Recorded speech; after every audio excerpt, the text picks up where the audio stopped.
көңілсізсің? Балалар, орманда су жоқ.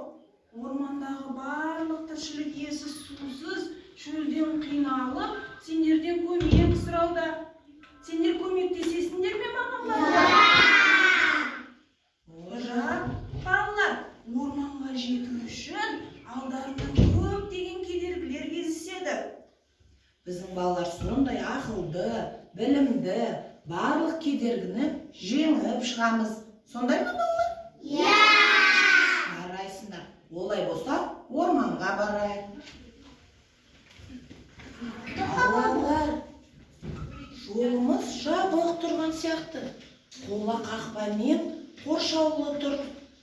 Жанында балалар тапсырма да тұр екен.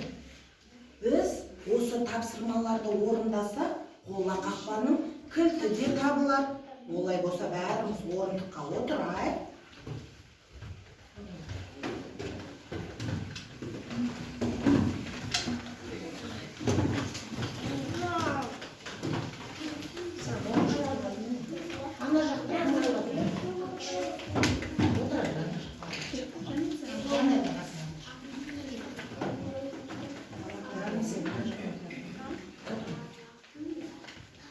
Жарайсыңдар балалар.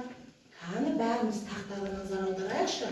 Бізге тапсырмаға есеп беріпті. 2-ге 3-ті қоссақ неше болады? 5. Жарайсыңдар, 5 болады екен. Балалар, олай болса, алдымызда сандары бар, қорапша бар, қосындысы бар, теңдігі бар. Осыны алып, осы есепті жазамыз. Ал олай болса, бастаңдар.